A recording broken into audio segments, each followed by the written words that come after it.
जिस अवनी को पूरा परिवार बेगुनाह समझ रहा था, वही अवनी पुलिस की गिरफ्त में आने के बाद ऐसा सच उगलने वाली है जो सूरज और ईशा की पूरी दुनिया हिला देगी। इसलिए वीडियो को अंत तक जरूर देखें। सूरज का साथ पाकर ईशा गुस्से में अवनी को गिरफ्तार करने का कड़ा फैसला लेती है। जब पुलिस की गाड़ी में अवनी बैठती है तो वह बिल्कुल नहीं घबराती, बल्कि वह इसके विपरीत एक शातिर चाल चलती है। अवनी पुलिस स्टेशन में पहुंचते ही उल्टा ईशा पर ही अपने निजी दुश्मनी का बदला लेने का आरोप लगाती है। अवनी यह साबित करने की कोशिश करती है कि ईशा अपने व्यक्तिगत रंजिश और ईर्ष्या के चलते एक बेसहारा लड़की को फंसा रही है, लेकिन पुलिस स्टेशन में कोई अवनी की बात पर विश्वास नहीं करता। और इधर सूरज के घर में कोहराम मचा हुआ है। ताई माँ गुस्से में सूरज पर दबाव बनाते हुए कहती है कि वह तुरंत ईशा को रोके। जिस लड़की को तूने घर में शरण दिया, आज उसी के खिलाफ अपनी पत्नी को खड़ा कर रहा है और उसे गिरफ्तार करवा रहा है। लेकिन सूरज अपने फैसले पर अडिग रहता है। वह साफ कहता है कि ताई माँ, अगर अवनी बेकसूर है तो जांच करने से क्यों डर रही है? ईशा अपने फर्ज के साथ सही है और मैं उसके साथ हूँ। सूरज का यह साधारण नंबर नहीं, बल्कि शहर के सबसे बड़े सिंडिकेट मेंबर से जुड़ा हुआ है, जो दादा भाई से बदला लेने के लिए उसके घर भेजा है। लेकिन कहानी यही नहीं खत्म होती। जैसे ही ईशा सबूतों के साथ अवनी से पूछताछ करती है तो अवनी का पूरा तेवर बदल जाता है। अब उसकी आंखों की वह मासूमियत गायब हो जाती है और अवनी अपने चेहरे पर एक खतरनाक मुस्कान बिखेरते हुए कहती है, वाह ईशा, तुमने सबूत ढूंढ लिया। तुम बहुत बड़ी पुलिस ऑफिसर बन चुकी हो, लेकिन तुमने यह क्यों नहीं सोचा कि मैं सिर्फ एक मोहरा हूँ? असली मास्टरमाइंड तो अभी भी तुम्हारी पहुँच से बहुत दूर है। और वह खुफिया एजेंट ईशा देखकर हुई हैरान, किया रिकॉर्डिंग और बताई सूरज को पूरी सच्चाई। सीरियल पति ब्रह्मचारी में अब एक बहुत ही इंटरेस्टिंग सीन आ गया है दोस्तों, क्योंकि अनवी अब सूरज को जल्दी गिरफ्तार करने वाली है। अनवी दोस्तों कमिश्नर साहब की खुफिया एजेंट है और वो भी एक आईपीएस ऑफिसर है। वो सूरज के कमरे में जाती है और सूरज के बारे में काफी जानने की कोशिश करती है, छानबीन करने की कोशिश करती है। मोनिका भाभी उसे ऐसा करते हुए पकड़ लेती है और ईशा को बताती है कि अनवी जरूर कोई राज छुपा रही है। ईशा को शुरू में उतना शक नहीं होता है, लेकिन अनवी तो अब सूरज को गिरफ्तार करने के लिए पूरी तरह से सबूत जुटा रही है और बहुत सबूत जुटा भी ली है। अब जैसे ही शाम होती है, अनवी छिपकर पुलिस कमिश्नर ऑफिस जाने की कोशिश करती है। ईशा जब देखती है कि अनवी इतनी शाम को कहां पर जा रही है, तो ईशा को शक होता है कि कहीं अनवी सच में हमारे घर के लिए कोई खतरा तो नहीं है, कोई गड़बड़ तो नहीं कर रही है। ईशा तुरंत ही अनवी का पीछा करने लगती है। अनवी सीधे पुलिस कमिश्नर ऑफिस पहुँचती है, पुलिस स्टेशन। ईशा काफी हैरान हो जाती है कि अनवी मेरे पुलिस स्टेशन पर क्या करने आई है, किसके बारे में रिपोर्ट लिखवाने आई है। अब ईशा भी छुप कर जाती है पुलिस स्टेशन। इधर पहले से ही पुलिस कमिश्नर और आईपीएस सागर दोनों मौजूद रहते हैं। अनवी जाती है पुलिस कमिश्नर के पास और पुलिस कमिश्नर से हाथ मिलाते हुए नजर आती है और पुलिस कमिश्नर को सैल्यूट भी करती है। कहती है कि सर, हम जल्द ही दादा भाई सूरज को गिरफ्तार कर लेंगे। मैंने दादा भाई के खिलाफ सबूत इकट्ठा कर लिया है। सिर्फ कुछ ही दिनों में पूरे सबूत के साथ दादा भाई को अरेस्ट किया जाएगा। अनवी की बहादुरी को देखकर कमिश्नर साहब काफी खुश होते हैं और कहते हैं कि आपने जो ये काम किया है, ये किसी को भी मालूम नहीं चलना चाहिए, खास करके आईपीएस ईशा को। ये हम सबका प्लानिंग है कि इंदौर शहर से दादा भाई नाम के जो गुंडे हैं वो जल्द से जल्द अरेस्ट हो। लेकिन इसमें अगर आईपीएस ईशा शामिल होती तो वो कभी भी अपने पति को सजा नहीं दिलवा पाती और कभी भी अरेस्ट नहीं करवा पाती। इसलिए मैंने उनको दूसरे काम के लिए कह दिया है और आपको एक खुफिया एजेंट के तौर पर सूरज दादा भाई की जिंदगी में हम लोगों ने पूरे प्लानिंग के साथ भेजा है। हाँ दोस्तों, जैसे ही ईशा देखती है कि अनवी कमिश्नर साहब से बात कर रही है और कमिश्नर साहब की खुफिया एजेंट है, हाथ मिला रही है, ईशा काफी हैरान हो जाती है। लेकिन वो छिपकर रिकॉर्डिंग कर लेती है। ईशा को तो विश्वास ही नहीं होता है कि अनवी ही है जो कमिश्नर साहब की खुफिया एजेंट है और मेरे सूरज को अरेस्ट करवाने के लिए मेरे सूरज की जिंदगी में रह रही है। यह सब एक बड़ा नाटक कर रही है। अब ईशा पूरी सच्चाई सूरज को बताने का फैसला करती है कि तुम अनवी से सावधान रहो, अनवी एक खुफिया एजेंट है। हाँ दोस्तों, इधर कमिश्नर साहब और आईपीएस सागर दोनों बात करते हैं कि कैसे अनवी को सूरज दादा भाई की जिंदगी में शामिल किए हैं। सब कुछ एक बड़ा नाटक था। अनवी का बॉयफ्रेंड, उसके पेट में जो बच्चा है, ये सब एक बड़े नाटक के तहत कमिश्नर साहब और आईपीएस सागर दोनों मिलकर किए हैं। ईशा दोस्तों काफी टूट जाती है कि कमिश्नर साहब मेरे जैसे काबिल आईपीएस को छोड़कर अनवी जैसे एजेंट को पकड़े। क्या कमिश्नर साहब को मुझ पर यकीन नहीं है, मुझ पर विश्वास नहीं है? मैंने तो उनसे कह दिया था कि अगर मेरे पति के खिलाफ एक भी सबूत मिल गया तो मैं खुद अपने पति को अरेस्ट करने जाऊंगी। इधर देखेंगे कि अब पूरी तरह से ईशा अनवी से पहले ही घर पर पहुंच जाती है, घर पर आती है। लेकिन अब ईशा और सूरज वहां पर मौजूद रहते हैं। अब अनवी सूरज और ईशा को देखकर काफी हैरान हो जाएगी और डर जाएगी कि कहीं ईशा और सूरज दादा भाई को मेरी असलियत तो मालूम नहीं चल गई।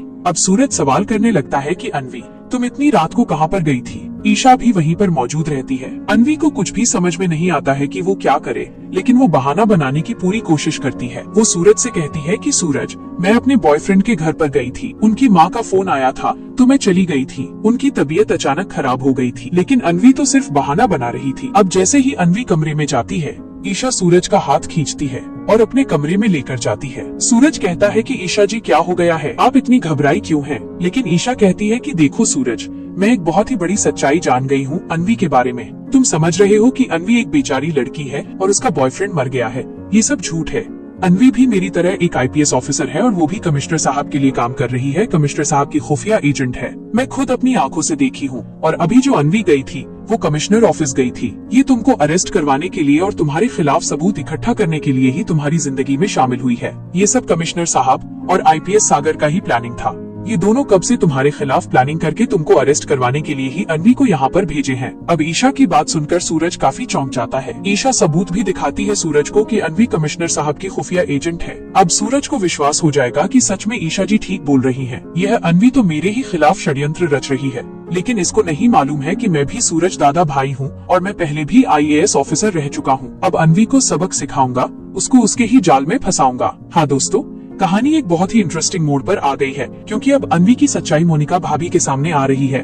जब घर में कोई नहीं था तो अनवी चुपके से सूरज और ईशा के कमरे में जाती है और वहाँ पर सूरज के बारे में सबूत इकट्ठा कर रही होती है। मोनिका भाभी देखती है कि अनवी सूरज के कमरे में क्या कर रही है। अब मोनिका भाभी को पूरा विश्वास हो जाता है कि अनवी में जरूर कोई गड़बड़ है। वो ईशा को पूरी बात बताती है। ईशा भी थोड़ी देर बाद विश्वास कर लेती है कि अनवी एक मकसद के लिए यहाँ पर आई है। इधर अनवी दोस्तों फोन पर बात कर रही होती है और फोन पर और कोई नहीं आईपीएस सागर रहते हैं। अनवी आईपीएस सागर से कहती है कि सर कहाँ पर हैं? उनको एक बड़ा सबूत देना है। सूरज दादा भाई के खिलाफ सबूत मिल गया है। इधर फोन पर अनवी बात कर रही होती है तो ईशा पूरी बात तो सुनती नहीं है, लेकिन वो समझ जाती है कि अनवी हमेशा ही फोन पर किससे बात करती है। मैंने कई बार देखी हूँ कि अनवी हमेशा ही फोन पर बात करती है। ईशा को दोस्तों विश्वास हो जाता है कि अनवी जरूर कोई जासूस है या कोई गड़बड़ लड़की है। इधर फोन पर आईपीएस सागर अनवी से कहते हैं कि आप सीधे पुलिस स्टेशन आ जाइए, सर वहीं पर आएंगे और सबूत भी लेकर आइएगा, किसी को भी मालूम नहीं चलना चाहिए, खास करके आईपीएस ईशा को। सावधानी से आइएगा। अब ईशा पूरी तरह से प्लानिंग बना लेती है कि इस अनवी का असली चेहरा सबके सामने लेकर आऊंगी और इस अनवी के बारे में सच्चाई भी बताऊंगी कि ये अनवी कौन है, क्या करती है, क्या सच में मेरे सूरज के लिए खतरनाक है, क्या सच में मेरे सूरज के पीछे पड़ी है। पूरी तरह से दोस्तों अनवी की सच्चाई जानने के लिए ईशा अब अनवी के पीछे रहती है। शाम जैसे ही होती है दोस्तों अनवी तुरंत ही सबके कमरे में देखती है सब कोई सो रहा होता है, लेकिन अनवी अब अपना खुफिया एजेंट का दिमाग लगाती है और छुपकर जाने लगती है। ईशा तो पहले से ही अनवी पर नजर रख रही थी और अनवी का पीछा करती है। अनवी सीधे ही जाकर पुलिस स्टेशन में जाती है और डायरेक्ट पुलिस कमिश्नर के पास जाकर सीधे हाथ मिलाना शुरू कर देती है। ईशा जैसे ही देखती है काफी हैरान हो जाती है कि अनवी पुलिस कमिश्नर साहब से हाथ क्यों मिला रही है और ये दोनों खुश क्यों लग रहे हैं। अब अनवी सूरज के खिलाफ एक बड़ा सबूत देती है पुलिस कमिश्नर साहब को और कहती है कि सर यही है सबूत, इस सबूत के जरिए हम लोग सूरज दादा भाई को अरेस्ट कर सकते हैं। कमिश्नर साहब काफी खुश होते हैं कि जो काम हम लोग बरसों से नहीं कर पाए आज खुफिया एजेंट अनवी ने कर दिया।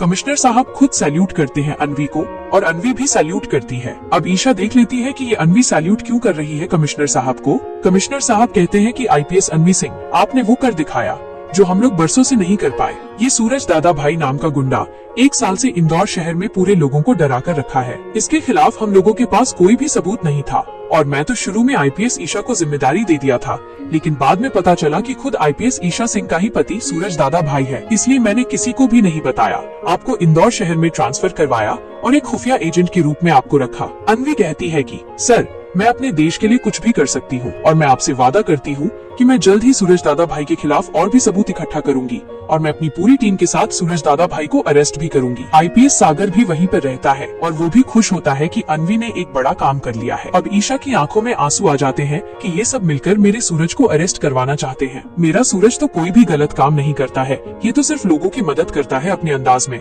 हाँ दोस्तों, आप बिल्कुल सही सोच रहे हैं। अगर सूरज सच में एक गुंडा रहता तो ईशा सूरज को कब का डाइवोर्स देकर उसकी जिंदगी से निकल जाती। लेकिन ईशा जानती है कि मेरा सूरज ऐसा कोई भी काम नहीं करेगा जो कानून उसको अरेस्ट कर लेगी। सूरज भले ही दादा भाई बना है, लेकिन वो कानून के कंट्रोल में ही रहकर काम करता है, सबका मदद करता है। जो कानून नहीं कर पाती है वो सूरज दादा भाई बनकर सूरज करता है। इस वजह से सूरज को ईशा अभी तक अरेस्ट नहीं कर पाती है। और दूसरी वजह ये भी है कि अभी तक ईशा को सूरज के खिलाफ सबूत भी नहीं मिल पाया है। लेकिन जैसे ही देखती है कि अन्वी को ऐसा क्या सबूत मिल गया है सूरज के खिलाफ कि कमिश्नर साहब और आईपीएस सागर ये सब खुश हैं। अब दोस्तों ईशा को मालूम चल जाता है कि अन्वी कोई बेचारी लड़की नहीं है और उसका कोई बॉयफ्रेंड नहीं था। ये सब हमारी ही टीम की साजिश थी सूरज को अरेस्ट करवाने के लिए। देखेंगे कि अब अन्वी कमिश्नर साहब से बात करके घर पर जाने की कोशिश करती है। इधर ईशा पहले से ही घर पर आ चुकी रहती है और काफी अन्वी पर गुस्सा होती है। कहती है कि अन्वी, तुम मेरे सूरज को अरेस्ट करना चाहती हो ना, लेकिन मेरे होते हुए तुम नहीं कर सकती हो। तुम होगी कमिश्नर साहब की खुफिया एजेंट,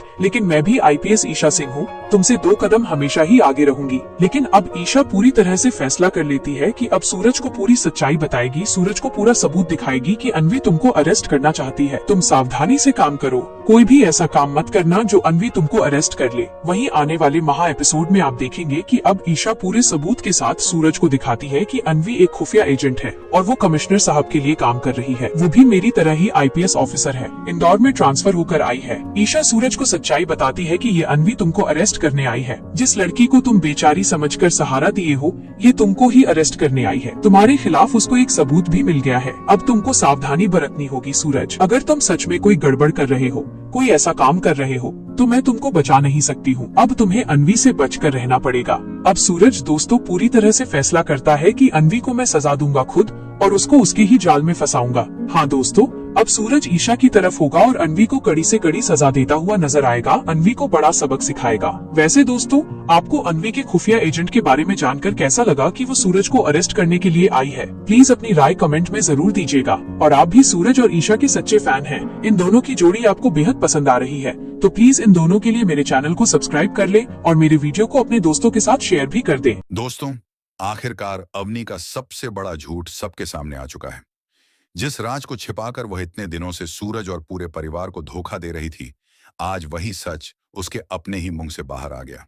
जी हाँ दोस्तों, अवनी ने खुद कबूल कर लिया कि वह प्रेग्नेंट नहीं है। उसने सिर्फ सूरज को पाने और ईशा की जिंदगी बर्बाद करने के लिए प्रेगनेंसी का झूठा नाटक रचा था। कहानी में बड़ा मोड़ तब आता है जब सूरज, ईशा और अवनी अस्पताल पहुंचते हैं ताकि डॉक्टर बच्चे का चेकअप कर सकें। जांच के दौरान डॉक्टर रिपोर्ट देखकर हैरान रह जाते हैं और कहते हैं कि उन्हें बच्चे की कोई हार्ट बीट सुनाई नहीं दे रही। यह सुनकर सूरज घबरा जाता है और डॉक्टर से पूछता है, डॉक्टर, बच्चा ठीक तो है ना? लेकिन डॉक्टर की बात सुनकर सूरज के मन में शक पैदा होने लगता है। वह तुरंत अवनी की तरफ मुड़ता है और सख्त आवाज में पूछता है, सच सच बताओ अवनी, क्या तुम वाकई प्रेग्नेंट हो? सूरज का सवाल सुनते ही अवनी के चेहरे का रंग उड़ जाता है। उसके चेहरे पर डर साफ दिखाई देने लगता है। वह समझ जाती है कि अब उसका झूठ ज्यादा देर तक छिप नहीं पाएगा। तभी ईशा भी गुस्से में अवनी से कहती है, दोबारा सोचकर जवाब देना, क्या तुम सच में प्रेग्नेंट हो? दोनों के लगातार सवालों के दबाव में आखिरकार अवनी टूट जाती है और रोते हुए अपना जुर्म कबूल कर लेती है। अवनी हाथ जोड़कर कहती है, मुझे माफ कर दीजिए, मैं प्रेग्नेंट नहीं हूं। मैंने सिर्फ सूरज को पाने के लिए यह झूठ बोला था। इतना ही नहीं, मैंने अपने बॉयफ्रेंड आदि को भी मरवा दिया और इस नकली प्रेगनेंसी का सहारा लेकर सूरज और ईशा की जिंदगी बर्बाद करना चाहती थी। अवनी की यह सच्चाई सुनते ही ईशा का गुस्सा 7वें आसमान पर पहुंच जाता है। वह अवनी को डांटते हुए कहती है, आखिर तुम्हारा असली मकसद क्या था? तुम्हें सूरज को बर्बाद करने के लिए किसने भेजा है? अब सच सच सब कुछ बता दो। वहीं सूरज भी पूरी तरह सदमे में आ जाता है। उसे अब यकीन होने लगता है कि इस पूरे खेल के पीछे कोई बहुत बड़ा मास्टरमाइंड छिपा हुआ है। हालांकि बिना सबूत के वह किसी का नाम नहीं ले सकता, लेकिन उसके मन का शक लगातार गहराता जा रहा है। अब देखना बेहद दिलचस्प होगा कि क्या अवनी अपने पीछे छिपे असली गुनहगार का नाम बताएगी। क्या सूरज और ईशा उसकी पूरी साजिश का पर्दाफाश कर पाएंगे? क्या अवनी को घर से बाहर निकाल दिया जाएगा या फिर उसके सभी अपराधों की सजा उसे सीधे जेल तक पहुंचाएगी? आने वाले एपिसोड में कई बड़े खुलासे होने वाले हैं, जिन्हें देखकर दर्शकों के होश उड़ जाएंगे। आप भी ईशा से प्यार करते हैं तो वीडियो को लाइक करें, चैनल को सब्सक्राइब और कमेंट में आई लव ईशा जरूर लिखे। ईशा का गुस्सा फूट पड़ा, उसकी आंखों से आंसू निकल आए, लेकिन इस बार वे दर्द के नहीं बल्कि धोखे के थे। उसने अवनी को जोर से झकझोरते हुए कहा, तुम्हें अंदाजा भी है कि तुम्हारे इस झूठ की वजह से कितने लोगों की जिंदगी बर्बाद हुई है? हमने तुम्हारी हर बात पर भरोसा किया और तुमने उसी भरोसे का मजाक बना दिया।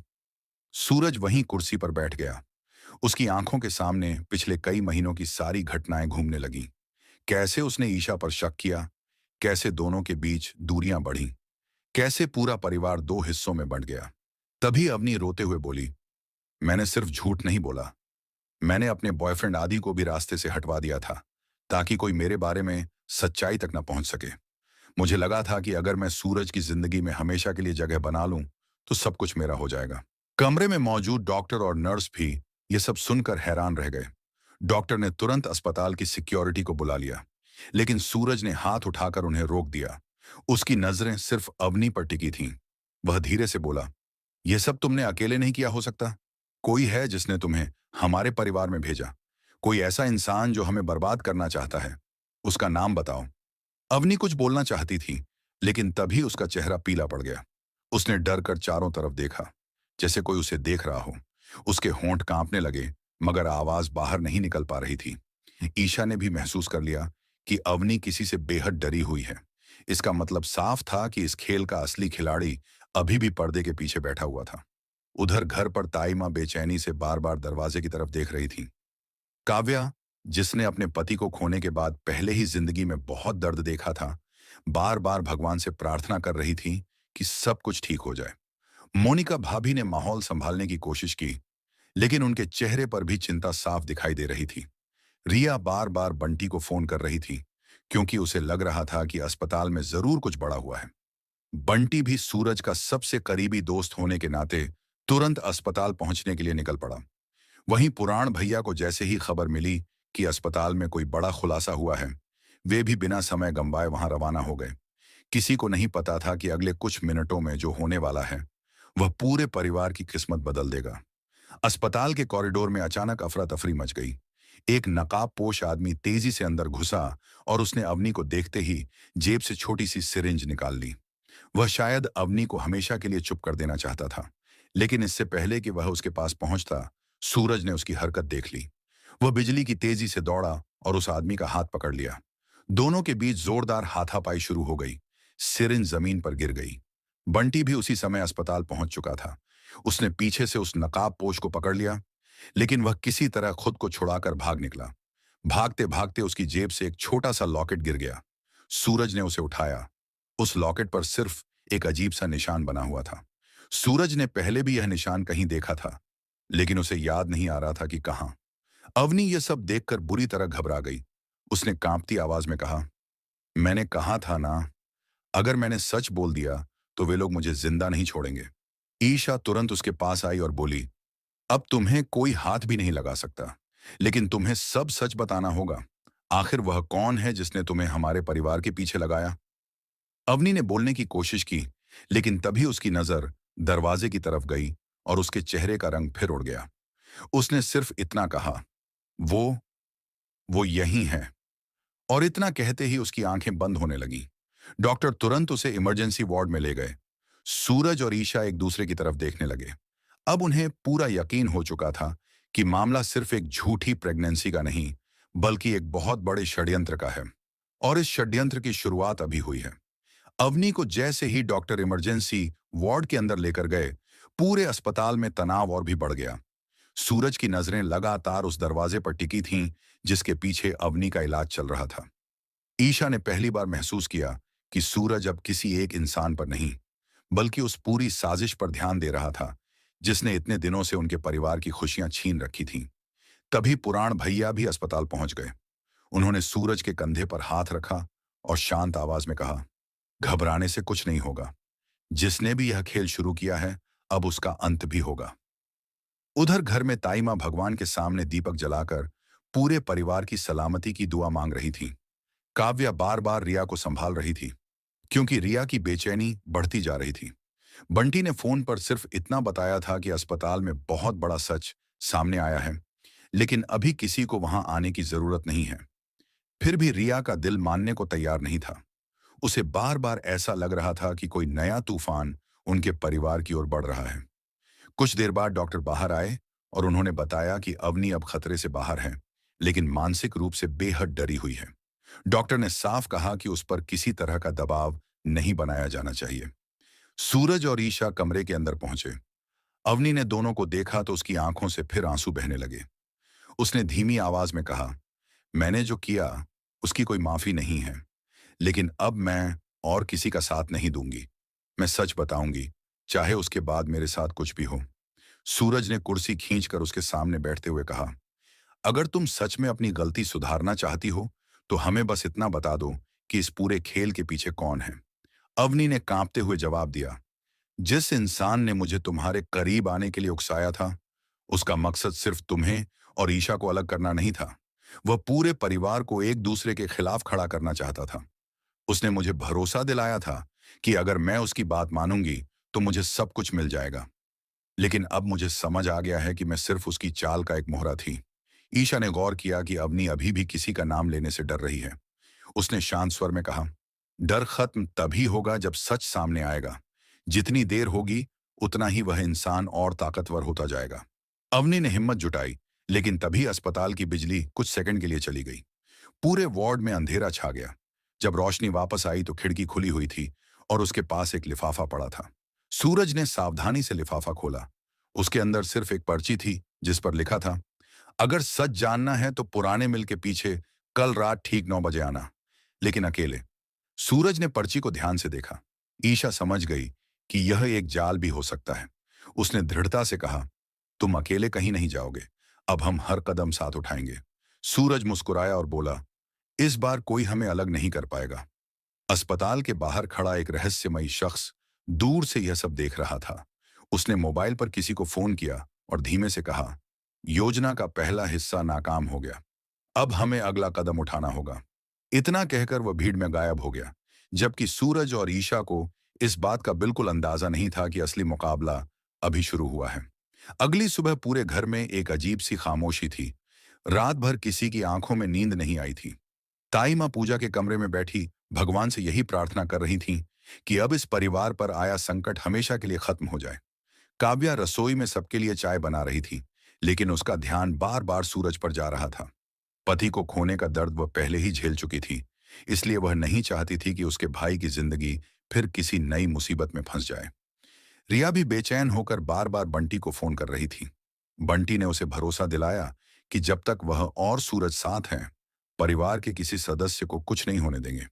लेकिन सूरज के मन में सिर्फ एक ही सवाल घूम रहा था, आखिर वह रहस्यमयी इंसान कौन है जिसने इतने महीनों तक उनके पूरे परिवार को मोहरे की तरह इस्तेमाल किया।